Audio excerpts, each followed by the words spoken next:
Hello students, let's start the exercise question answers of chapter number 4. So for our first question is compare the properties of electron, proton and neutron. Electrons are negatively charged, protons are positively charged and the neutrons are neutral. They have no charge. Now the electrons are present outside the nucleus. They revolve in the orbit, and the protons are present inside the nucleus and the neutron are also present inside the nucleus. Now the mass of an electron is negligible. The mass of a proton is 1 AMU. The AMU is atomic mass unit and the mass of the neutron is also 1 AMU. Now the electron get attracted towards the positively charged as they carry the negative charge, and the proton get attracted towards the negatively charged and the neutrons are not attracted because they carry no charge. Now the second question is, what are the limitations of J.J. Thomson model of an atom?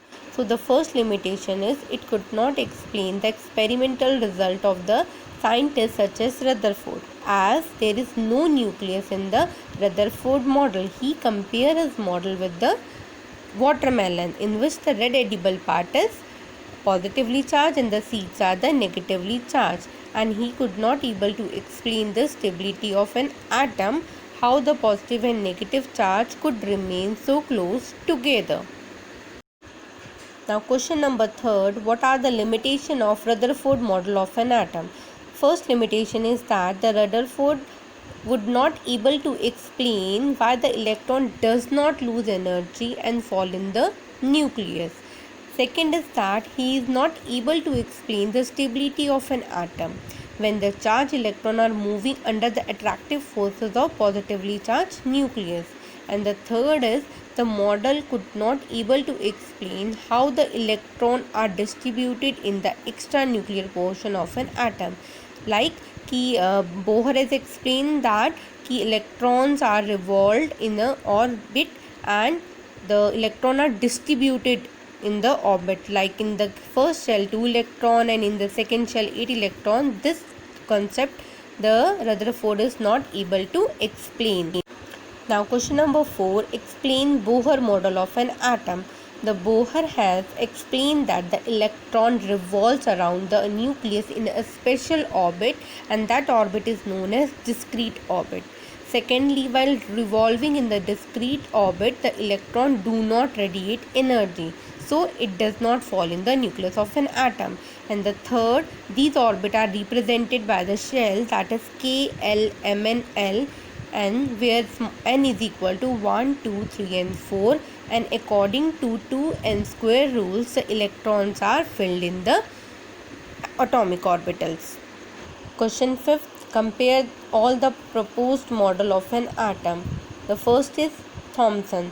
Thomson compared his model with the watermelon, and the atom consists of the positively charged sphere, which is a red edible part, and the electrons are embedded in a sphere of a positively charged. An atom is electrical neutral as the positive charge is equal to the negatively charged. The second model is Rutherford. A positively charged center in an atom is called the nucleus, where the proton and the neutrons lie, and all the mass of an atom residue in the nucleus. Electrons revolve around the nucleus, and the size of a nucleus is very small as compared to the atom.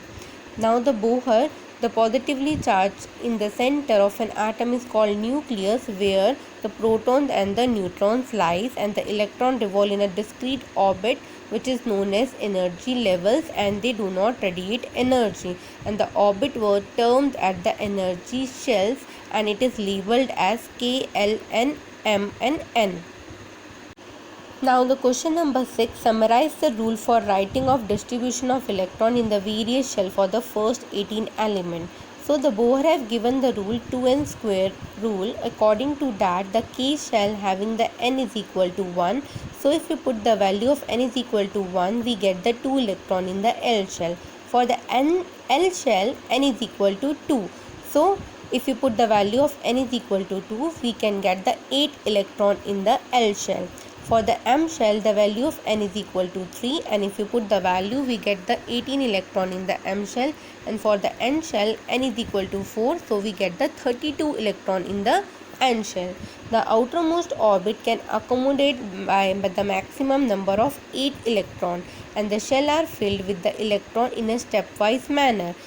That means the outermost shell is not occupied with the electron unless the inner shell is completely filled with an electron. Question 7. Define valency by taking example of silicon and oxygen. So the valency of an atom is a number of electron gain, loss or share so as to complete the octet of electron in the valence shell. It is determined by the number of valence electron present in the outermost shell. So if we take the example of silicon having the atomic number 14, the electronic configuration is 284. That means it contains 4 electrons in the outermost shell, so its valency is 4. On the other hand, if we take an example of oxygen, its atomic number is 8 and its electronic configuration is 2, 6. But if it has the 6 electrons, we will subtract 6 from the 8 and we get the valency of 2.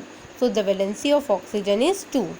Question number 8. Explain with example atomic number, mass number and isobar.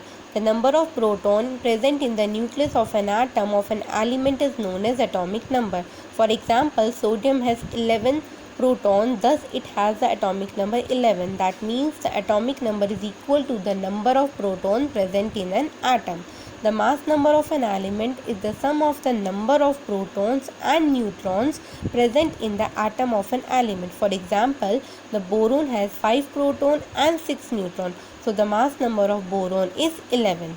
Now, isobar, the number atom of a different element with a different atomic number but same mass number is known as isobar. For example, argon has atomic number 18 while the calcium has atomic number 20, but both have the same mass number, that is 40.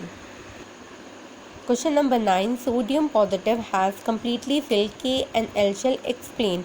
As we know that the sodium has atomic number 11, so its electronic configuration is 281. But when the sodium loses one electron, it acquires a positively charge. So when it loses one electron, it becomes stable and the K shell carry 2 electrons and the L shell has the 8 electrons. Question number 10. If the bromine atom is available in the form of 2 isotopes, calculate the average atomic mass of a bromine atom. So in this case, the both bromine have the same atomic number, that is 35 and 35, but they have different atomic mass. One is 79 and one is 81. So if we take the 79 multiplied by the 49.7, that is the percentage given of that isotope, plus 81 multiplied by 50 by 3 divided by 100. Now solve it and take the LCM of both. We will get the 80.006 mu, which is the average atomic mass of a bromine atom. Question number 11. The average atomic mass of a sample of an element X is 16.2. What is the percentage of the isotope having the mass number 16 and the mass number 18 in the sample?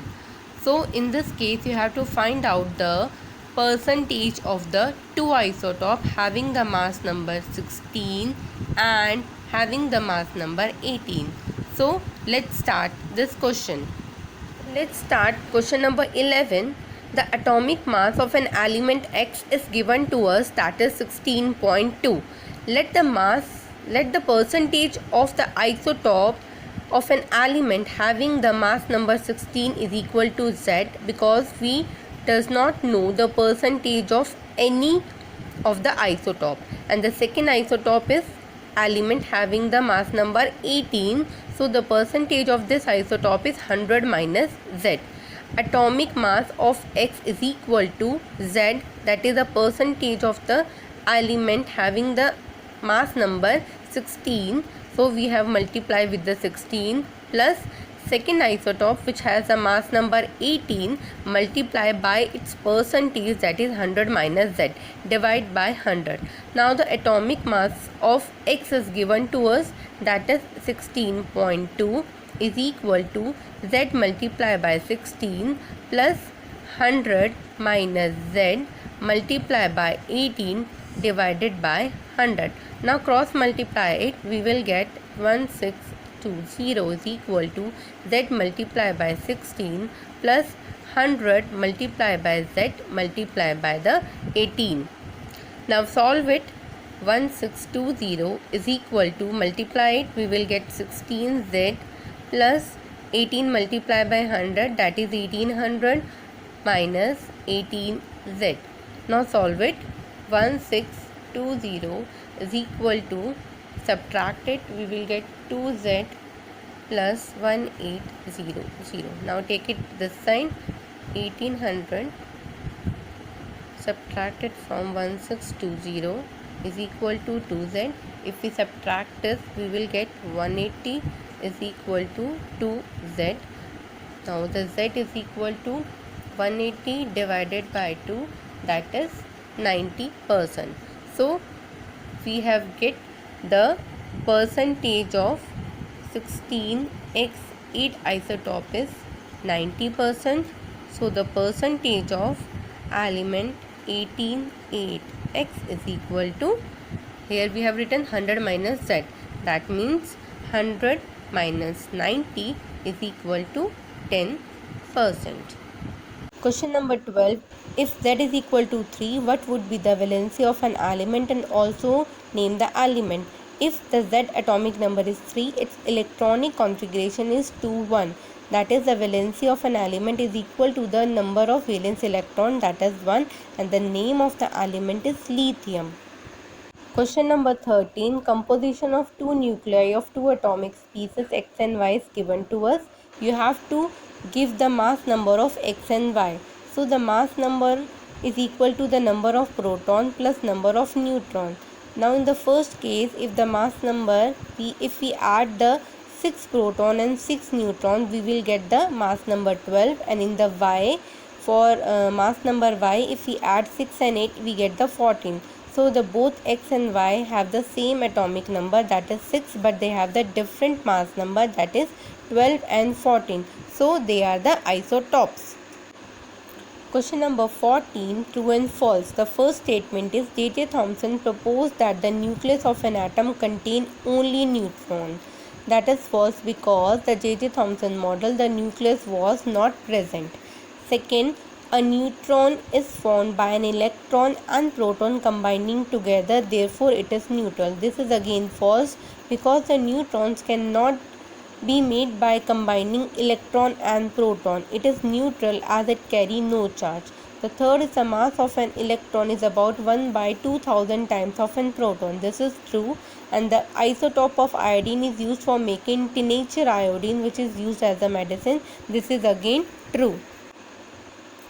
Question number 15. Rutherford alpha particle scattering experiment was responsible for the discovery of what? It is responsible for the atomic nucleus. So the correct answer is atomic nucleus.